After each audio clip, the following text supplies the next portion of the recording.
जाहि बेधी राखे राम, जाहि बेधी राखे राम, अरे ताहि बेधी रहिए और सीताराम, सीताराम, सीताराम कहिए, सीताराम, सीताराम, सीताराम कहिए। जाहि बेधी राखे राम, ताहि बेधी रहिए और सीताराम, सीताराम, सीताराम कहिए। भारत माता और हिसाली वाली मैया को मेरा प्रणाम। पावन चिंतनधारा आश्रम की ओर से सभी को जय श्री राम। श्री वाल्मीकि कृत रामायण एक धार्मिक ऐतिहासिक महाकाव्य में मैं अयोध्या कांड का भक्ति भाव से पठन करती हूँ। निवेदन है कि आप भी श्रद्धा भाव से इसका श्रवण करें। ओम श्री गणेशाय नमः। ओम श्री सरस्वते नमः। ओम श्री हनुमते नमः। ओम श्री गुरुवे नमः। श्री सियावर राम शरणागतम्। 11वां सर्ग कैकई का राजा को प्रतिज्ञाबद्ध करके उन्हें पहले के दिए हुए 2 वरों का स्मरण दिलाकर भरत के लिए अभिषेक और राम के लिए 14 वर्षों का वनवास मांगना। भूपाल दशरथ कामदेव के बाणों से पीड़ित तथा काम वेग के वशीभूत हो उसी का अनुसरण कर रहे थे। उनसे कैकई ने यह कठोर वचन कहा, देव, ना तो किसी ने मेरा अपकार किया है और ना किसी के द्वारा मैं अपमानित या निंदित ही हुई हूँ। मेरा कोई एक अभिप्राय मनोरथ है और मैं आपके द्वारा उसकी पूर्ति चाहती हूँ। यदि आप उसे पूर्ण करना चाहते हैं तो प्रतिज्ञा कीजिए। इसके बाद मैं अपना वास्तविक अभिप्राय आपसे कहूंगी। महाराज दशरथ काम के अधीन हो रहे थे। वे कैकई की बात सुनकर किंचित मुस्कुराए और पृथ्वी पर पड़ी हुई उस देवी के केशों को हाथ से पकड़कर उसके सिर को अपनी गोद में रखकर उससे इस प्रकार बोले, अपने सौभाग्य पर गर्व करने वाली कैकई, क्या तुम्हें मालूम नहीं है कि नरश्रेष्ठ श्री राम के अतिरिक्त दूसरा कोई ऐसा मनुष्य नहीं है जो मुझे तुमसे अधिक प्रिय हो, जो प्राणों के द्वारा भी आराधनीय हैं और जिन्हें जीतना किसी के लिए भी असंभव है। उन प्रमुख वीर महात्मा श्री राम की शपथ खाकर कहता हूँ कि तुम्हारी कामना पूर्ण होगी। अतः तुम्हारे मन की जो इच्छा हो उसे बताओ। कैकई, जिन्हें 2 घड़ी भी न देखने पर निश्चय ही मैं जीवित नहीं रह सकता, उन श्री राम की शपथ खाकर कहता हूँ कि तुम जो कहोगी उसे पूर्ण करूँगा। कैकई नंदिनी, अपने तथा अपने दूसरे पुत्रों को निछावर करके भी मैं जिन नर श्रेष्ठ श्री राम का वरण करने को उद्यत हूँ, उन्हीं की शपथ खाकर कहता हूँ कि तुम्हारी कही हुई बात पूरी करूँगा। भद्रे, कैकई राजकुमारी, मेरा यह हृदय भी तुम्हारे वचनों की पूर्ति के लिए तत्पर है। ऐसा सोचकर तुम अपनी इच्छा व्यक्त करके इस दुख से मेरा उद्धार करो। श्री राम सबको अधिक प्रिय हैं। इस बात पर दृष्टिपात करके तुम्हें जो अच्छा जान पड़े वह कहो। अपने बल को देखते हुए भी तुम्हें मुझ पर शंका नहीं करनी चाहिए। मैं अपने सत्कर्मों की शपथ खाकर प्रतिज्ञा करता हूँ कि तुम्हारा प्रिय कार्य अवश्य सिद्ध करूंगा। रानी कैकेयी का मन स्वार्थ की सिद्धि में ही लगा हुआ था।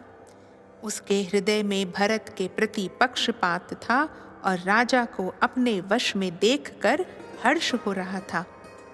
अतः यह सोचकर कि अब मेरे लिए अपना मतलब साधने का अवसर आ गया है, वह राजा से ऐसी बात बोली जिसे मुंह से निकालना शत्रु के लिए भी कठिन है। राजा के उस शपथ युक्त वचन से उसको बड़ा हर्ष हुआ था। उसने अपने उस अभिप्राय को, जो पास आए हुए यमराज के समान अत्यंत भयंकर था, इन शब्दों में व्यक्त किया। राजन, आप जिस तरह क्रमशः शपथ खाकर मुझे वर देने को उद्यत हुए हैं, उसे इंद्र आदि 33 देवता सुन लें। चंद्रमा, सूर्य, आकाश, ग्रह, रात, दिन, दिशा, जगत, यह पृथ्वी, गंधर्व, राक्षस, रात में विचरने वाले प्राणी, घरों में रहने वाले ग्रह देवता तथा इनके अतिरिक्त भी जितने प्राणी हों, वे सब आपके कथन को जान लें, आपकी बातों के साक्षी बने। सब देवता सुने। महातेजस्वी, सत्य प्रतिज्ञ, धर्म के ज्ञाता, सत्यवादी तथा शुद्ध आचार विचार वाले ये महाराज मुझे वर दे रहे हैं। इस प्रकार काम मोहित होकर वर देने को उद्यत हुए महाधनुर्धर राजा दशरथ को अपनी मुट्ठी में करके देवी कैकेयी ने पहले उनकी प्रशंसा की, फिर इस प्रकार कहा, राजन, उस पुरानी बात को याद कीजिए जबकि देवासुर संग्राम हो रहा था। वहां शत्रु ने आपको घायल करके गिरा दिया था, केवल प्राण नहीं लिए थे। देव, उस युद्ध स्थल में सारी रात जाग कर अनेक प्रकार के प्रयत्न करके जो मैंने आपके जीवन की रक्षा की थी, उससे संतुष्ट होकर आपने मुझे 2 वर दिए थे। देव, पृथ्वीपाल रघुनंदन, आपके दिए हुए वे दोनों वर मैंने धरोहर के रूप में आपके ही पास रख दिए थे। आज इस समय उन्हीं की मैं खोज करती हूँ। इस प्रकार धर्मतः प्रतिज्ञा करके यदि आप मेरे उन वरों को नहीं देंगे तो मैं अपने को आपके द्वारा अपमानित हुई समझकर आज ही प्राणों का परित्याग कर दूंगी।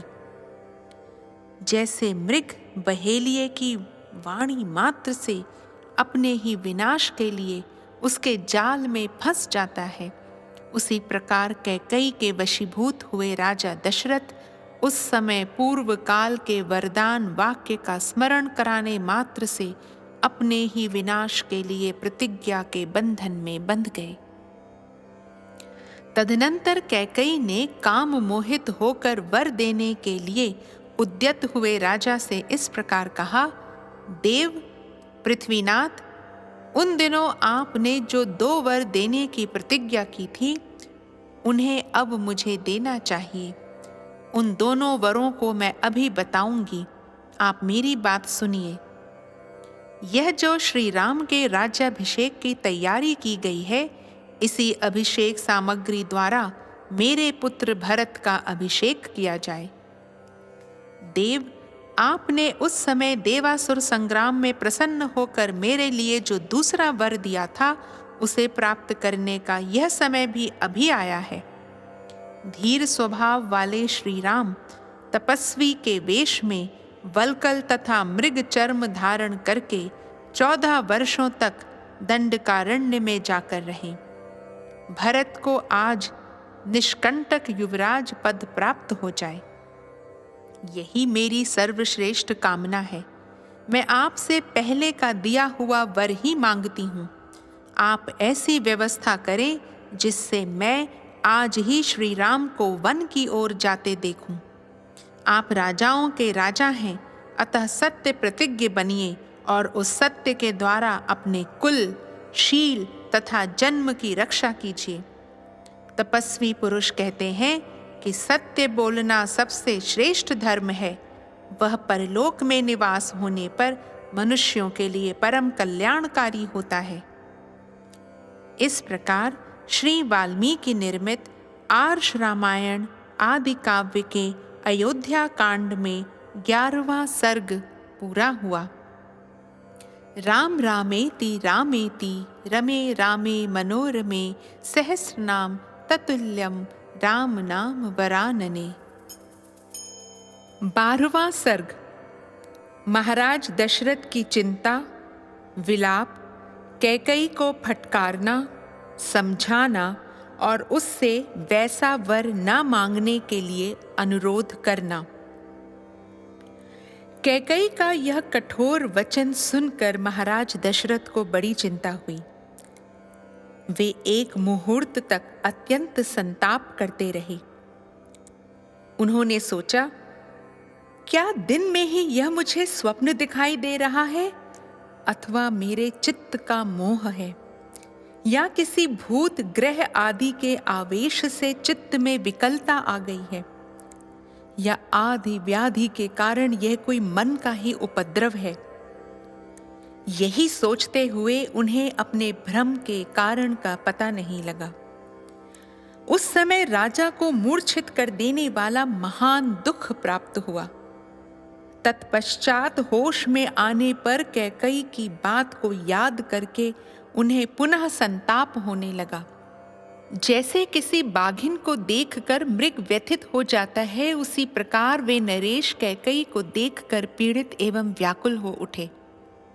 बिस्तर रहित खाली भूमि पर बैठे हुए राजा लंबी सांस खींचने लगे, मानो कोई महाविशैला सर्प किसी मंडल में मंत्रों द्वारा अवरुद्ध हो गया हो।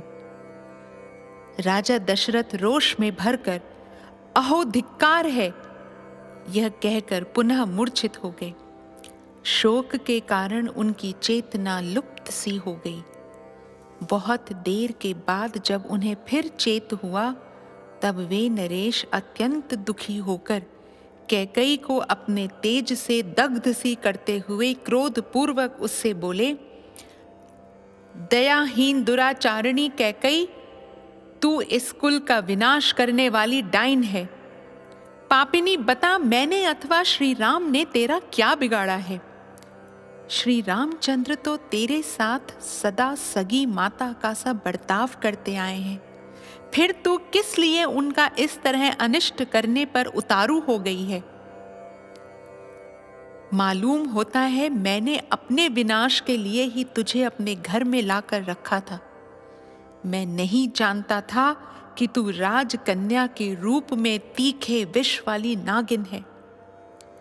जब सारा जीव जगत श्री राम के गुणों की प्रशंसा करता है, तब मैं किस अपराध के कारण अपने उस प्यारे पुत्र को त्याग दूं? मैं कौसल्या और सुमित्रा को भी छोड़ सकता हूं, राज लक्ष्मी का भी परित्याग कर सकता हूं, परंतु अपने प्राण स्वरूप पितृ भक्त श्री राम को नहीं छोड़ सकता। अपने ज्येष्ठ पुत्र श्री राम को देखते ही मेरे हृदय में परम प्रेम उमड़ आता है, परंतु जब मैं श्री राम को नहीं देखता हूं तब मेरी चेतना नष्ट होने लगती है। संभव है सूर्य के बिना यह संसार टिक सके अथवा पानी के बिना खेती उपज सके, परंतु श्री राम के बिना मेरे शरीर में प्राण नहीं रह सकते। अतः ऐसा वर मांगने से कोई लाभ नहीं। पाप पूर्ण निश्चय वाली कैकई, तू इस निश्चय अथवा दुराग्रह को त्याग दे। यह लो, मैं तेरे पैरों पर अपना मस्तक रखता हूं, मुझ पर प्रसन्न हो जा। पापिनी, तूने ऐसी परम क्रूरतापूर्ण बात किस लिए सोची है?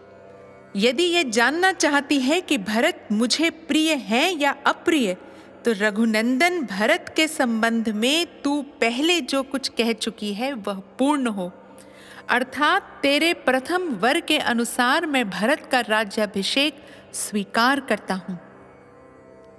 तू पहले कहा करती थी कि श्री राम मेरे बड़े बेटे हैं, वे धर्माचरण में भी सबसे बड़े हैं, परंतु अब मालूम हुआ कि तू ऊपर ऊपर से चिकनी चुपड़ी बातें किया करती थी, और वह बात तूने श्री राम से अपनी सेवा कराने के लिए ही कही होगी।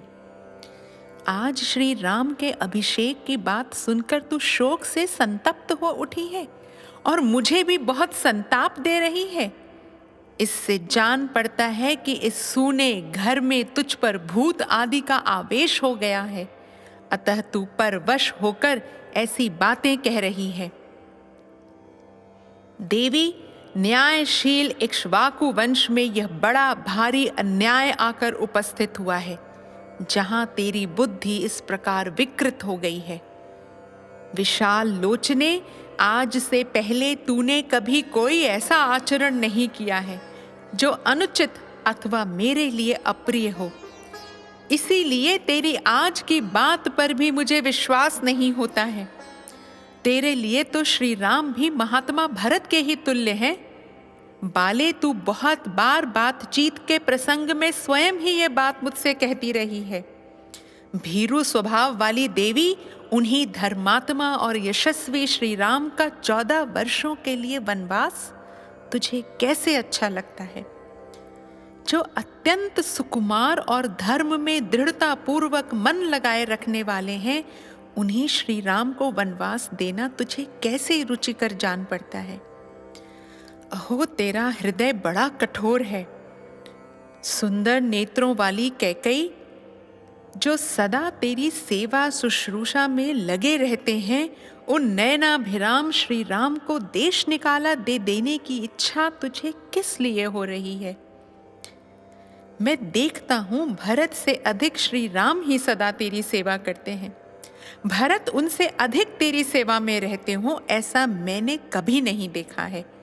नर श्रेष्ठ श्री राम से बढ़कर दूसरा कौन है जो गुरुजनों की सेवा करने, उन्हें गौरव देने, उनकी बातों को मान्यता देने और उनकी आज्ञा का तुरंत पालन करने में अधिक तत्परता दिखाता हो? मेरे यहाँ कई सहस्र स्त्रियां हैं और बहुत से उपजीवी भृत्य जन हैं, परंतु किसी के मुंह से श्री राम के संबंध में सच्ची या झूठी किसी प्रकार की शिकायत नहीं सुनी जाती।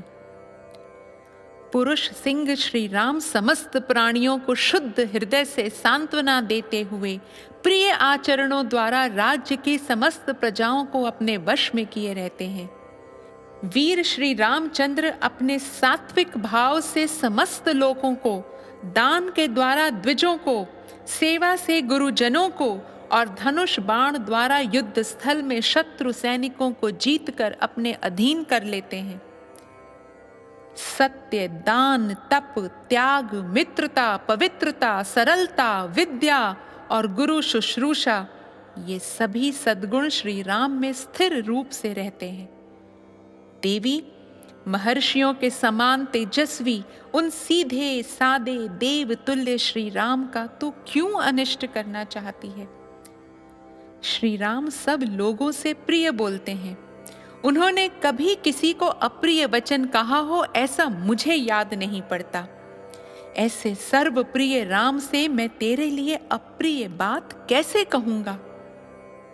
जिनमें क्षमा, तप, त्याग, सत्य, धर्म, कृतज्ञता और समस्त जीवों के प्रति दया भरी हुई है, उन श्री राम के बिना मेरी क्या गति होगी? कैकई, मैं बूढ़ा हूं, मौत के किनारे बैठा हूं। मेरी अवस्था शोचनीय हो रही है और मैं दीन भाव से तेरे सामने गिड़गिड़ा रहा हूं। तुझे मुझ पर दया करनी चाहिए। समुद्र पर्यंत पृथ्वी पर जो कुछ मिल सकता है वह सब मैं तुझे दूंगा, परंतु तू ऐसे दुराग्रह में न पड़ जो मुझे मौत के मुंह में ढकेलने वाला हो। कैकई नंदिनी, मैं हाथ जोड़ता हूं और तेरे पैरों पड़ता हूं। तू श्री राम को शरण दे, जिससे यहां मुझे पाप न लगे। महाराज दशरथ इस प्रकार दुख से संतप्त होकर विलाप कर रहे थे। उनकी चेतना बार बार लुप्त हो जाती थी। उनके मस्तिष्क में चक्कर आ रहा था और वे शोक मग्न हो उस शोक सागर से शीघ्र पार होने के लिए बारंबार अनुनय विनय कर रहे थे। तो भी कैकई का हृदय नहीं पिघला। वह और भी भीषण रूप धारण करके अत्यंत कठोर वाणी में उन्हें इस प्रकार उत्तर देने लगी, राजन, यदि 2 वरदान देकर आप फिर उनके लिए पश्चाताप करते हैं तो वीर नरेश्वर, इस भूमंडल में आप अपनी धार्मिकता का ढिंढोरा कैसे पीट सकेंगे? धर्म के ज्ञाता महाराज, जब बहुत से राजर्षि एकत्र होकर अपने साथ मुझे दिए हुए वरदान के विषय में बातचीत करेंगे, उस समय वहां आप उन्हें क्या उत्तर देंगे? यही कहेंगे ना कि जिसके प्रसाद से मैं जीवित हूं, जिसने बहुत बड़े संकट से मेरी रक्षा की, उसी कैकेयी को वर देने के लिए की हुई प्रतिज्ञा मैंने झूठी कर दी। महाराज, आज ही वरदान देकर यदि आप फिर उससे विपरीत बात कहेंगे तो अपने कुल के राजाओं के माथे कलंक का टीका लगाएंगे। राजा शैब्य ने बाज और कबूतर के झगड़े में कबूतर के प्राण बचाने की प्रतिज्ञा को पूर्ण करने के लिए बाज नामक पक्षी को अपने शरीर का मांस काट कर दे दिया था। इसी तरह राजा अलर्क ने एक अंधे ब्राह्मण को अपने दोनों नेत्रों का दान करके परम उत्तम गति प्राप्त की थी। समुद्र ने देवताओं के समक्ष अपनी नियत सीमा को न लांघने की प्रतिज्ञा की थी, सो अब तक वह उसका उल्लंघन नहीं करता है। आप भी पूर्ववर्ती महापुरुषों के बर्ताव को सदा ध्यान में रखकर अपनी प्रतिज्ञा झूठी ना करें। परंतु आप मेरी बात क्यों सुनेंगे? दुर्बुद्धि नरेश, आप तो धर्म को तिलांजलि देकर श्री राम को राज्य पर अभिषिक्त करके रानी कौसल्या के साथ सदा मौज उड़ाना चाहते हैं। अब धर्म हो या अधर्म, झूठ हो या सच, जिस बात के लिए आपने मुझसे प्रतिज्ञा कर ली है उसमें कोई परिवर्तन नहीं हो सकता। यदि श्री राम का राज्याभिषेक होगा तो मैं आपके सामने, आपके देखते देखते आज ही बहुत सा विष पीकर मर जाऊंगी। यदि मैं एक दिन भी राम माता कौसल्या को राजमाता होने के नाते दूसरे लोगों से अपने को हाथ जुड़वाती देख लूंगी तो उस समय मैं अपने लिए मर जाना ही अच्छा समझूंगी। नरेश्वर, मैं आपके सामने अपनी और भरत की शपथ खाकर कहती हूं कि श्री राम को इस देश से निकाल देने के सिवा दूसरे किसी वर से मुझे संतोष नहीं होगा। इतना कहकर कैकेयी चुप हो गई। राजा बहुत रोए, गिड़गिड़ाए, किंतु उसने उनकी किसी बात का जवाब नहीं दिया। श्री राम का वनवास हो और भरत का राज्याभिषेक, कैकेयी के मुख से यह परम अमंगलकारी वचन सुनकर राजा की सारी इंद्रियां व्याकुल हो उठी। वे एक मुहूर्त तक कैकेयी से कुछ न बोले। उस अप्रिय वचन बोलने वाली प्यारी रानी की ओर केवल एक टक दृष्टि से देखते रहे। मन को अप्रिय लगने वाली कैकेयी की वह वज्र के समान कठोर तथा दुख शोकमयी वाणी सुनकर राजा को बड़ा दुख हुआ। उनकी सुख शांति छिन गई। देवी कैकेयी के उस घोर निश्चय और किए हुए शपथ की ओर ध्यान जाते ही वे हा राम कहकर लंबी सांस खींचते हुए कटे वृक्ष की भांति गिर पड़े। उनकी चेतना लुप्त सी हो गई। वे उन्मादग्रस्त से प्रतीत होने लगे। उनकी प्रकृति विपरीत सी हो गई। वे रोगी से जान पड़ते थे। इस प्रकार भूपाल दशरथ मंत्र से जिसका तेज हर लिया गया हो, उस सर्प के समान निश्चेष्ट हो गए। तदनंतर उन्होंने दीन और आतुर वाणी में कैकेयी से इस प्रकार कहा, अरी, तुझे अनर्थ ही अर्थ सा प्रतीत हो रहा है। किसने तुझे इसका उपदेश दिया है? जान पड़ता है तेरा चित्त किसी भूत के आवेश से दूषित हो गया है। पिशाचग्रस्त नारी की भांति मेरे सामने ऐसी बातें कहती हुई तू लज्जित क्यों नहीं होती? मुझे पहले इस बात का पता नहीं था कि तेरा ये कुलांग नोचित शील इस तरह नष्ट हो गया है। बालावस्था में जो तेरा शील था उसे इस समय मैं विपरीत सा देख रहा हूं। तुझे किस बात का भय हो गया है जो इस तरह का वर मांगती है? भरत राज्य सिंहासन पर बैठे और श्री राम वन में रहें, यही तू मांग रही है? यह बड़ा असत्य तथा ओछा विचार है। तू अब भी इससे विरत हो जा। क्रूर स्वभाव और पापपूर्ण विचार वाली नीच दुराचारणी यदि अपने पति का, सारे जगत का और भरत का भी प्रिय करना चाहती है तो इस दूषित संकल्प को त्याग दे। तू मुझ में या श्री राम में कौन सा दुखदायक या अप्रिय बर्ताव देख रही है कि ऐसा नीच कर्म करने पर उतारू हो गई है?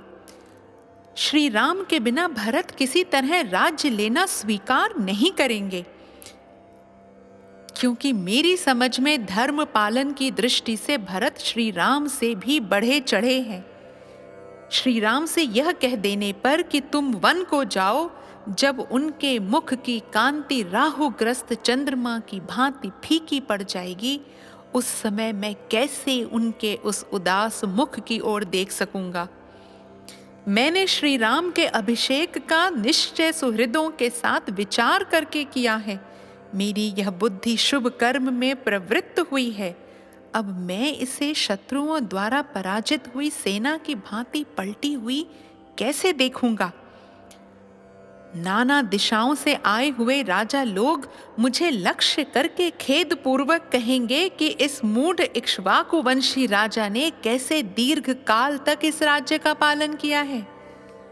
जब बहुत से बहुश्रुत गुणवान एवं वृद्ध पुरुष आकर मुझसे पूछेंगे कि श्री राम कहाँ हैं, तब मैं उनसे कैसे यह कहूंगा कि कैकेयी के दबाव देने पर मैंने अपने बेटे को घर से निकाल दिया? यदि कहूं कि श्री राम को वनवास देकर मैंने सत्य का पालन किया है, तो इसके पहले जो उन्हें राज्य देने की बात कह चुका हूं वह असत्य हो जाएगी। यदि राम वन को चले गए तो कौसल्या मुझे क्या कहेगी? उसका ऐसा महान अपकार करके मैं उसे क्या उत्तर दूंगा? हाय, जिसका पुत्र मुझे सबसे अधिक प्रिय है, वह प्रिय वचन बोलने वाली कौसल्या जब जब दासी, सखी, पत्नी, बहन और माता की भांति मेरा प्रिय करने की इच्छा से मेरी सेवा में उपस्थित होती थी, तब तब उस सत्कार पाने योग्य देवी का भी मैंने तेरे ही कारण कभी सत्कार नहीं किया। तेरे साथ जो मैंने इतना अच्छा बर्ताव किया वह याद आकर इस समय मुझे उसी प्रकार संताप दे रहा है जैसे अपथ्य हानिकारक व्यंजनों से युक्त खाया हुआ अन्न किसी रोगी को कष्ट देता है। श्री राम के अभिषेक का निवारण और उनका वन की ओर प्रस्थान देखकर निश्चय ही सुमित्रा भयभीत हो जाएगी, फिर वह कैसे मेरा विश्वास करेगी? हाय, बेचारी सीता को एक ही साथ दो दुखद एवं अप्रिय समाचार सुनने पड़ेंगे, श्री राम का वनवास और मेरी मृत्यु। जब वह श्री राम के लिए शोक करने लगेगी, उस समय मेरे प्राणों का नाश कर डालेगी। उसका शोक देखकर मेरे प्राण इस शरीर में नहीं रह सकेंगे। उसकी दशा हिमालय के पार्श्व भाग में अपने स्वामी किन्नर से बिछड़ी हुई किन्नरी के समान हो जाएगी। मैं श्री राम को विशाल वन में निवास करते और मिथिलेश कुमारी सीता को रोती देख अधिक काल तक जीवित रहना नहीं चाहता। ऐसी दशा में तू निश्चय ही विधवा होकर बेटे के साथ अयोध्या का राज्य करना। ओह, मैं तुझे अत्यंत सती साध्वी समझता था, परंतु तू बड़ी दुष्टा निकली। ठीक उसी तरह जैसे कोई मनुष्य देखने में सुंदर मदिरा को पीकर पीछे उसके द्वारा किए गए विकार से यह समझ पाता है कि इसमें विष मिला हुआ था। अब तक जो तू सांत्वनापूर्ण मीठे वचन बोलकर मुझे आश्वासन देती हुई बातें किया करती थी, वे तेरी कही हुई सारी बातें झूठी थीं। जैसे व्याध हरिण को मधुर संगीत से आकृष्ट करके उसे मार डालता है, उसी प्रकार तू भी पहले मुझे लुभाकर अब मेरे प्राण ले रही है। श्रेष्ठ पुरुष निश्चय ही मुझे नीच और एक नारी के मोह में पड़कर बेटे को बेच देने वाला कहकर शराबी ब्राह्मण की भांति मेरी राह बाट और गली कूचों में निंदा करेंगे। अहो कितना दुख है, कितना कष्ट है, जहां मुझे तेरी ये बातें सहन करनी पड़ती हैं, मानो यह मेरे पूर्व जन्म के किए हुए पाप का ही अशुभ फल है जो मुझ पर ऐसा महान दुख आ पड़ा। पापिनी, मुझ पापी ने बहुत दिनों से तेरी रक्षा की और अज्ञानवश तुझे गले लगाया, किंतु आज मेरे गले में पड़ी हुई फांसी की रस्सी बन गई। जैसे बालक एकांत में खेलता खेलता काले नाग को हाथ में पकड़ ले, उसी प्रकार मैंने एकांत में तेरे साथ क्रीड़ा करते हुए तेरा आलिंगन किया है, परंतु उस समय मुझे यह न सूझा कि तू ही एक दिन मेरी मृत्यु का कारण बनेगी। हाय, मुझ दुरात्मा ने जीते जी ही अपने महात्मा पुत्र को पितृहीन बना दिया। मुझे ये सारा संसार निश्चय ही धिक्कारेगा, गालियां देगा, जो उचित ही होगा। लोग मेरी निंदा करते हुए कहेंगे कि राजा दशरथ बड़ा ही मूर्ख और कामी है, जो एक स्त्री को संतुष्ट करने के लिए अपने प्यारे पुत्र को वन में भेज रहा है। हाय, अब तक तो श्री राम वेदों का अध्ययन करने, ब्रह्मचर्य व्रत का पालन करने तथा अनेकानेक गुरुजनों की सेवा में संलग्न रहने के कारण दुबले होते चले आए हैं। अब जब इनके लिए सुखभोग का समय आया है, तब ये वन में जाकर महान कष्ट में पड़ेंगे। अपने पुत्र श्री राम से यदि मैं कह दूं कि तुम वन को चले जाओ, तो वे तुरंत बहुत अच्छा कहकर मेरी आज्ञा को स्वीकार कर लेंगे। मेरे पुत्र राम दूसरी कोई बात कहकर मुझे प्रतिकूल उत्तर नहीं दे सकते। यदि मेरे वन जाने की आज्ञा दे देने पर भी श्री रामचंद्र उसके विपरीत करते, वन में नहीं जाते, तो वही मेरे लिए प्रिय कार्य होगा, किंतु मेरा बेटा ऐसा नहीं कर सकता। यदि रघुनंदन राम वन को चले गए, तो सब लोगों के धिक्कार पात्र बने हुए मुझ अक्षम्य अपराधी को मृत्यु अवश्य यमलोक में पहुंचा देगी। यदि नरश्रेष्ठ श्री राम के वन में चले जाने पर मेरी मृत्यु हो गई, तो शेष जो मेरे प्रिय जन कौशल्या आदि यहाँ रहेंगे, उन पर तू कौन सा अत्याचार करेगी। देवी कौशल्या को यदि मुझसे, श्री राम से तथा शेष दोनों पुत्र लक्ष्मण और शत्रुघ्न से बिछोह हो जाएगा, तो वह इतने बड़े दुख को सहन नहीं कर सकेगी, अतः मेरे ही पीछे वह भी परलोक सिधार जाएगी। सुमित्रा का भी यही हाल होगा। कैकेयी इस प्रकार कौशल्या को, सुमित्रा को और तीनों पुत्रों के साथ मुझे भी नरक तुल्य महान शोक में डालकर तू स्वयं सुखी होना। अनेकानेक गुणों से सत्कृत, शाश्वत तथा क्षोभ रहित यह इक्ष्वाकु कुल जब मुझसे और श्री राम से परित्यक्त होकर शोक से व्याकुल हो जाएगा, तब उस अवस्था में तू इसका पालन करेगी। यदि भरत को भी श्री राम का यह वन में भेजा जाना प्रिय लगता हो, तो मेरी मृत्यु के बाद वे मेरे शरीर का दाह संस्कार न करें। पुरुष शिरोमणि श्री राम के वन गमन के पश्चात मेरी मृत्यु हो जाने पर अब विधवा होकर तू बेटे के साथ अयोध्या का राज्य करेगी। राजकुमारी, तू मेरे दुर्भाग्य से मेरे घर में आकर बस गई। तेरे कारण संसार में पापाचारी की भांति मुझे निश्चय ही अनुपम अपयश, तिरस्कार और समस्त प्राणियों से अवहेलना प्राप्त होगी। मेरे पुत्र सामर्थ्यशाली राम बारंबार रथों, हाथियों और घोड़ों से यात्रा किया करते थे। वे ही अब उस विशाल वन में पैदल कैसे चलेंगे?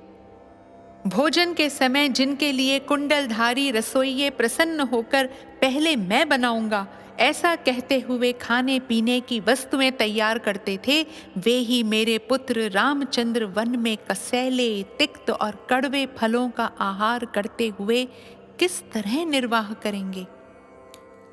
जो सदा बहुमूल्य वस्त्र पहना करते थे और जिनका चिरकाल से सुख में ही समय बीता है, वे ही श्री राम वन में गेरुए वस्त्र पहनकर कैसे रह सकेंगे?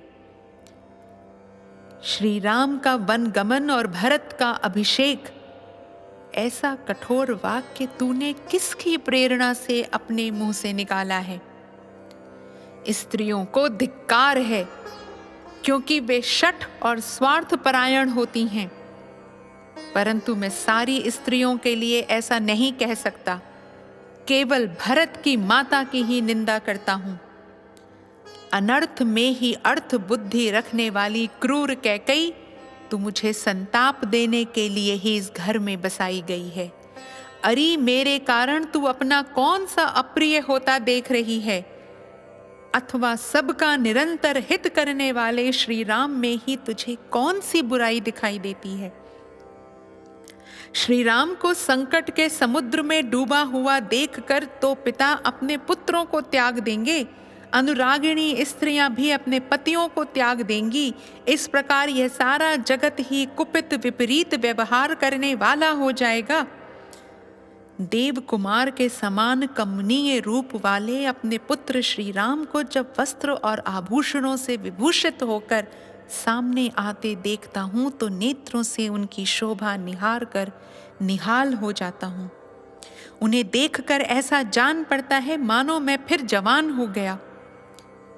कदाचित सूर्य के बिना भी संसार का काम चल जाए, वज्रधारी इंद्र के वर्षा न करने पर भी प्राणियों का जीवन सुरक्षित रह जाए, परंतु राम को यहाँ से वन की ओर जाते देखकर कोई भी जीवित नहीं रह सकता, मेरी ऐसी धारणा है। अरे तू मेरा विनाश चाहने वाली, अहित करने वाली और शत्रु रूप है। जैसे कोई अपनी ही मृत्यु को घर में स्थान दे दे, उसी प्रकार मैंने तुझे घर में बसा लिया है। खेद की बात है कि मैंने मोहवश तुझ महाविशैली नागिन को चिरकाल से अपने अंग में धारण कर रखा है, इसीलिए आज मैं मारा गया। मुझसे श्री राम और लक्ष्मण से हीन होकर भरत समस्त बांधवों का विनाश करके तेरे साथ इस नगर तथा राष्ट्र का शासन करें, तथा तू मेरे शत्रुओं का हर्ष बढ़ाने वाली हो। क्रूरतापूर्ण बर्ताव करने वाली कैकई, तू संकट में पड़े हुए पर प्रहार कर रही है। अरे जब तू दुराग्रह पूर्वक आज ऐसी कठोर बातें मुंह से निकालती है, उस समय तेरे दांतों के हजारों टुकड़े होकर मुंह से नीचे क्यों नहीं गिर जाते? श्री राम कभी किसी से कोई अहितकारक या अप्रिय वचन नहीं करते हैं। वे कटु वचन बोलना जानते ही नहीं हैं। उनका अपने गुणों के कारण सदा सर्वदा सम्मान होता है। उन्हीं मनोहर वचन बोलने वाले श्री राम में तू दोष कैसे बता रही है? क्योंकि वनवास उसी को दिया जाता है जिसके बहुत से दोष सिद्ध हो चुके हों। ओ कैकई राज के कुल की जीती जागती कलंक, तू चाहे ग्लानि में डूब जा अथवा आग में जलकर खाक हो जा, या विष खाकर प्राण दे दे, अथवा पृथ्वी में हजारों दरारें बनाकर उसी में समा जा, परंतु मेरा अहित करने वाली तेरी यह अत्यंत कठोर बात मैं कदापि नहीं मानूंगा। तू छुरे के समान घात करने वाली है। बातें तो मीठी मीठी करती है, परंतु वे सदा झूठी और सद्भावना से रहित होती हैं। तेरे हृदय का भाव अत्यंत दूषित है तथा तू अपने कुल का भी नाश करने वाली है। इतना ही नहीं, तू प्राणों सहित मेरे हृदय को भी जलाकर भस्म कर डालना चाहती है, इसीलिए मेरे मन को नहीं भाती है। तुझ पापिनी का जीवित रहना मैं नहीं सह सकता। देवी, अपने बेटे श्री राम के बिना मेरा जीवन नहीं रह सकता, फिर कहाँ से सुख हो सकता है? आत्मज्ञ पुरुषों को भी अपने पुत्र से बिछो हो जाने पर कैसे चैन मिल सकता है? अतः तू मेरा अहित ना कर। मैं तेरे पैर छूता हूं, तू मुझ पर प्रसन्न हो जा।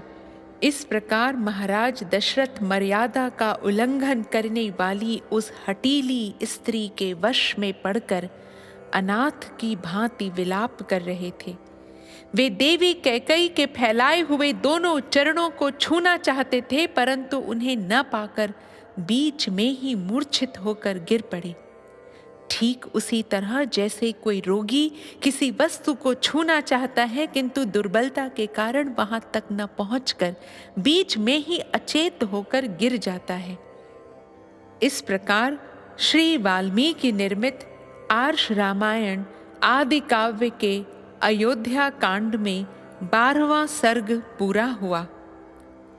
राम रामेति रामेति रमे रामे मनोरमे सहस्र नाम ततुल्यम राम नाम वरानने।